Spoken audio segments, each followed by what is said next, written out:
Tourist ಗೋವಾಗ್ ಹೋದ್ರ ಕ್ಯಾಸಿನೋಗ ಬಾಳ್ ಜನ ಹೋಗೇ ಹೋಗ್ತಾರ. ಯಾಕಂದ್ರ ಗ್ಯಾಂಬ್ಲಿಂಗ್ ಆಡ್ಸೋದು ಗೋವಾ ಕ್ಯಾಸಿನೋನ್ಯಾಗ ಲೀಗಲ್ ಐತ್ರಿ.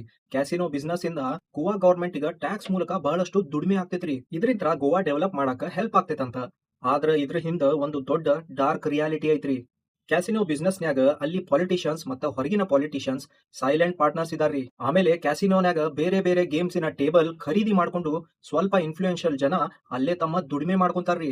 ಈ ಕ್ಯಾಸಿನೋನ್ಯಾಗ ಬಹಳಷ್ಟು ಇನ್ವಿಸಿಬಲ್ ಜನ ಬಿಸ್ನೆಸ್ ನ ನಡೆಸ್ತಾರ್ರಿ. ಆದ್ರ ಟೇಬಲ್ ಹಿಂದ ಕಾಣೋ ತರ ಸ್ಕಿಲ್ಫುಲ್ ಆಪರೇಟರ್ಸ್ ನ ಇಟ್ಟಿರ್ತಾರ. ವಿಚಾರ ಮಾಡ್ರಿ, ಕ್ಯಾಸಿನೋ ಆಡಕ್ ಬರೋ ಮಂದಿ ತಮ್ಮ ಕ್ಯಾಶ್ ಮನಿ ಉಡಾಯ್ಸಕ್ ಬರ್ತಾರ. ಅದ್ರೊಳಗ ಬೆವರು ಸುರಿಸಿ ದುಡ್ದಿರೋ ದುಡ್ಡು ಇರ್ತೈತಿ, ಹಂಗ ಬ್ಲಾಕ್ ಮನಿನೂ ಇರ್ತೈತಿ. ಹೋದ್ರ 1 ಬಂದ್ರ 10 ಅಂತ ಜೂಜಾಡ್ತಾರ್ರಿ.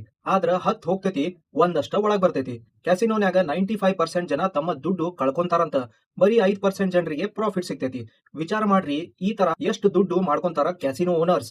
ಕೋಟಿಗಂಟ್ಲೆ ಬ್ಲಾಕ್ ಮನಿ ಕ್ಯಾಸಿನೋ ಬಿಸ್ನೆಸ್ನ್ಯಾಗ ಒಬ್ರಿಂತ್ರ ಇನ್ನೊಬ್ರಿಗೆ ಹೋಗ್ತೈತಿ, ಯಾರು ಟ್ರ್ಯಾಕ್ ಮಾಡೋದಿಲ್ಲ. ಸೊ ಅಲ್ಲಿ ಪಾಲಿಟಿಷಿಯನ್ಸ್ ಕ್ಯಾಸಿನೋಗೆ ಬರೋ ಟೂರಿಸ್ಟ್ ಇಂತ್ರ ಇಂಡೈರೆಕ್ಟ್ಲಿ ಈ ತರ ದುಡ್ಕೊಂತಾರ. ಇದ ದುಡ್ಡಿಂತ್ರ ಎಲೆಕ್ಷನ್ ಗೆಲ್ಲಕ ಉಪಯೋಗ ಮಾಡಿ ಪವರ್ನ್ಯಾಗ ಉಳ್ಕೊಂತಾರ. ಅಂದ್ರ ಕ್ಯಾಸಿನೋ ಇಂತ್ರ ದೊಡ್ಡ ಲೆವೆಲ್ ಕರಪ್ಷನ್ ನಡೆದೈತಿ. ಆದ್ರ ಕ್ಯಾಸಿನೋ ಇನ್ನೂ ಬ್ಯಾನ್ ಆಗಿಲ್ಲ. ಅಲ್ಲಿ ಲೋಕಲ್ ಮಂದಿಗ ಇದೆಲ್ಲ ಸಿಸ್ಟಮ್ ಗೊತ್ತಿದ್ರು ಏನು ಮಾಡಕ್ಕಾಗಿಲ್ಲ. ಎಷ್ಟೋ ವರ್ಷದಿಂತ್ರ ಕ್ಯಾಸಿನೋ ಬಂದ್ ಮಾಡ್ರಿ ಅಂತ ಹೋರಾಡಕತ್ತಾರ. ಆದ್ರ ದೊಡ್ಡ ದೊಡ್ಡ ಪಾಲಿಟಿಷಿಯನ್ಸ್ ಮುಂದ ಏನು ನಡೆಯೋದಿಲ್ಲ ರೀ. ಸೊ ನೆಕ್ಸ್ಟ್ ಟೈಮ್ ನೀವೇನಾದ್ರೂ ಕ್ಯಾಸಿನೋಗ ಮಜಾ ಮಾಡಕ್ ಹೋಗೋಣ ಅಂತ ಪ್ಲಾನ್ ಮಾಡಿದ್ರ ನೆನಪಿಟ್ಕೋರಿ, ನೀವು ಅಲ್ಲಿ ಹೋಗಿ ಆಟಾಡಿ ದುಡ್ಡು ಕಳ್ಕೊಂಡ್ರ ಕರಪ್ಷನಿಗೆ ಪ್ರೋತ್ಸಾಹ ಕೊಟ್ಟಂಗ. ಅದಕ್ಕ ಕ್ಯಾಸಿನೋ ಇಂತ್ರ ದೂರ ಇರೋದು ವಾಸಿ.